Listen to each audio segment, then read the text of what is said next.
Assalamualaikum warahmatullahi wabarakatuh. Pada kesempatan kali ini saya akan menjelaskan materi mengenal teks legenda dan teks fabel. Namun untuk video kali ini kita akan fokus pada teks legendanya. Nah, untuk teks fabelnya sendiri akan kita bahas pada pertemuan selanjutnya. Nah, adapun gini, kenapa sih kita harus mempelajari teks legenda? Emang apa sih manfaatnya buat kita? Nah, tentunya ya, setiap ilmu itu pasti ada tujuannya. Nah, adapun tujuan dari kita mempelajari teks legenda dan teks fabel ini adalah yang pertama, tentunya ya, setiap ilmu itu pasti digunakan untuk menambah wawasan kita. Nah, selanjutnya, dengan mempelajari teks legenda, secara tidak langsung kita ini akan memahami adat istiadat, budaya, dan sejarah yang terjadi pada suatu daerah. Kemudian terakhir, nah karena ini cerita legenda ini kan banyak banget ya makna yang dapat kita ambil, dan perilaku tokoh-tokohnya juga dapat kita teladani. Oleh karena itu tujuannya ini adalah untuk meneladani perilaku tokoh seperti itu. Dan kemudian untuk suatu ilmu itu pasti ada rujukannya nih. Kenapa nih kita harus belajar mengenai teks ini gitu? Karena di sini ada kompetensi dasar mengenai teks legenda dan teks fabel. Nah, kompetensi pengetahuannya 3.15 mengidentifikasi informasi tentang fabel atau legenda daerah setempat yang dibaca dan didengar. Kemudian 3.16 menelaah struktur dan kebahasaan fabel atau legenda daerah setempat yang dibaca dan didengar. Nah, dari pengetahuan ini kita ini dituntut untuk mengetahui isinya apa, unsurnya apa, ciri-cirinya apa, kemudian strukturnya apa, dan kebahasaan yang digunakan dalam teks tersebut itu seperti apa. Selanjutnya ada kompetensi keterampilan. Nah, di sini 4.15 menceritakan kembali isi cerita fabel atau legenda daerah setempat yang dibaca dan didengar. Kemudian 4.16 memerankan isi fabel atau legenda daerah setempat yang dibaca dan didengar. Nah, untuk 4.16 ini, kalau misalnya kita sudah masuk sekolah mungkin bisa kita praktekkan, tapi untuk sekarang mungkin akan diberitahu nanti ya. Oke, selanjutnya ada pun pembahasan yang akan kita bahas ya, yang akan kita pelajari itu yang pertama ada pengertian legenda. Di sini kita akan mengetahui apa sih teks legenda itu gitu. Kemudian yang kedua ada ciri-ciri teks legenda. Nah, kita harus mempelajari ciri-ciri ini agar lebih memudahkan kita untuk membedakannya nih dengan teks fabel nanti. Kemudian terakhir ada unsur intrinsik dalam legenda.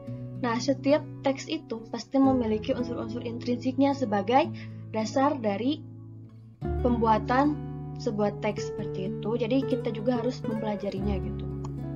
Kemudian kita akan melanjutkan ke pembahasan yang pertama, apa itu teks legenda? Nah, teks legenda merupakan cerita rakyat yang ada di masyarakat dan berhubungan tentang suatu peristiwa. Nah, peristiwa yang dimaksud ini bisa jadi asal-usul suatu daerah, mengapa daerah tersebut dinamakan demikian gitu. Kemudian adapun hal-hal yang berkaitan dengan alam seperti itu.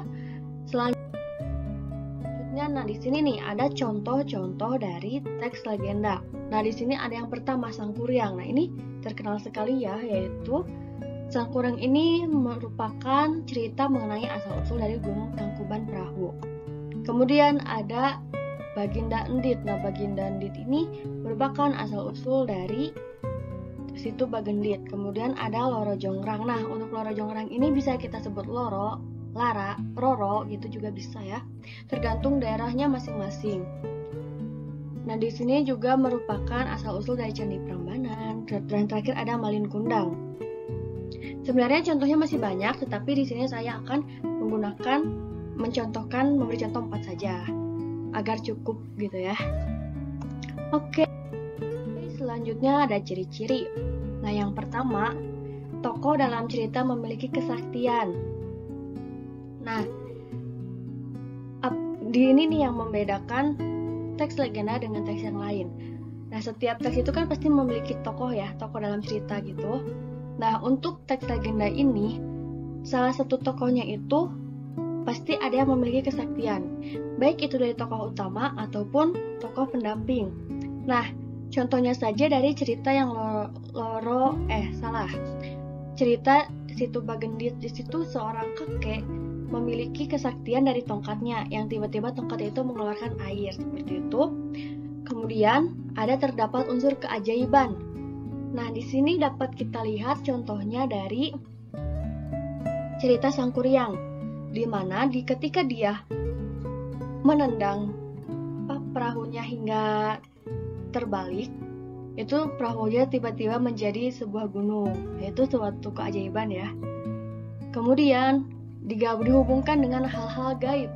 Nah, dihubungkan dengan hal-hal gaib ini, contohnya saja kita bisa melihat contohnya dari cerita Loro Jonggrang, di mana Bandung Bondowoso ini meminta atau memohon kepada jin untuk membantunya membuat Candi Prambanan seperti itu. Kemudian yang terakhir, terdapat unsur sejarah dan cerita biasanya dianggap benar. Nah, ini tentu karena kita melihat ya bentuknya, ada Gunung Tangkuban Perahu, terus Candi Prambanannya ada, terus itu Bagenditnya ada. Nah, gara-gara bendanya itu ada, jadi kita itu menganggap ceritanya itu benar gitu. Oh, berarti ceritanya emang benar kayak gitu. Padahal kita tidak tahu ya itu benar atau tidak. Adapun terus selanjutnya ada unsur intrinsiknya. Nah, apa aja sih? Nah, yang pertama,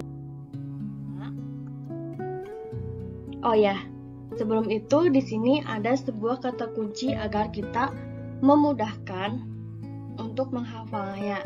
Di sini ada telur di toko sudut lama. Nah, ini tuh apa aja sih? Nah, kita dari te-nya itu bisa tema. Kemudian lurnya itu alur. Di toko ini ada tokoh dan penokohan. Kemudian sudut yaitu sudut pandang.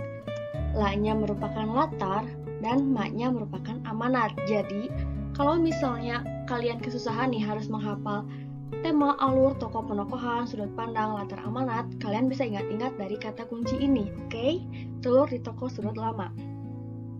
Nah, selanjutnya kita bahas lagi apa itu tema, apa itu alur. Oke, yang pertama dari tema. Nah, tema ini gagasan dasar yang terkandung dalam teks. Nah, sebelum kita membuat judul nih ya, pasti kita tuh harus memikirkan, aku tuh ingin membuat cerita ini. Nah, tapi kita tuh harus memikirkan temanya apa sih agar ceritanya itu tidak kemana-mana gitu, tidak menyebar terlalu luas gitu, oke? Jadi tema ini merupakan gagasan dasar yang terkandung dalam teks. Selanjutnya ada alur. Alur ini jalannya peristiwa dalam teks. Nah, dibagi 3 alur ini menjadi alur maju, mundur, dan campuran. Tapi mungkin untuk mundur ini jarang ya. Rata-rata itu maju dan campuran. Kemudian ada tokoh. Tokoh ini adalah pelaku yang terdapat dalam teks. Ya tentu ya, dalam setiap cerita itu pasti ada tokohnya ya. Kalau nggak ada tokohnya nanti nggak akan jadi cerita. Oke. Kemudian ada penokohan. Nah, penokohan ini merupakan penokohan dan watak ini hampir mirip ya. Penokohan ini merupakan sifat tokoh dalam teks. Kita bisa membaginya menjadi 2, yaitu hitam dan putih. Hitam ini untuk tokoh yang jahat dan putih ini untuk tokoh yang baik. Tapi kita bisa ya, itu untuk rincian singkatnya, tapi biasanya di sekolah-sekolah itu mempelajarinya dirinciin lagi, apa sih tokohnya kayak gimana gitu. Itu juga tidak apa-apa. Kemudian adanya latar. Nah, latar ini merupakan tempat, waktu, dan suasana kejadian tersebut. Nah, di sini kita lihat ya, berarti latar juga memiliki 3 poin, yaitu latar tempat. Latar tempatnya tuh di mana, apakah di taman, apakah di rumah, seperti itu. Kemudian waktunya itu apakah siang hari, malam hari. Kemudian ada suasana yang dibangun dalam suasana ini juga bisa disebut sebagai latar sosial ya. Nah, adapun suasananya ini dapat kita sebut sebagai suasana yang hadir dalam teks itu apakah sedih, senang. Kemudian kalau sosial itu lebih kepada sama sih seperti suasana. Atau mungkin kalau misalnya kita ini juga kan latar sosialnya, orang ini latarnya merupakan orang biasa saja atau orang berada, itu juga bisa ya masuk ke latar suasana. Kemudian terakhir ini ada amanat, yaitu pesan yang ingin disampaikan kepada pembaca. Nah, setiap karya sastra ini pasti itu ya memiliki amanat. Pesannya apa yang ingin disampaikan. Dan biasanya kalau misalnya nih untuk teks legenda, itu tuh biasanya pesannya itu mengenai kehidupan. Jadi jangan, kalau misalnya kita melihat dari contohnya yang Situ Bagendit, itu kita bisa mengambil kita bisa mengambil amanat, jangan menjadi orang yang pelit gitu. Itu amanat yang kelihatan banget sih gitu kan.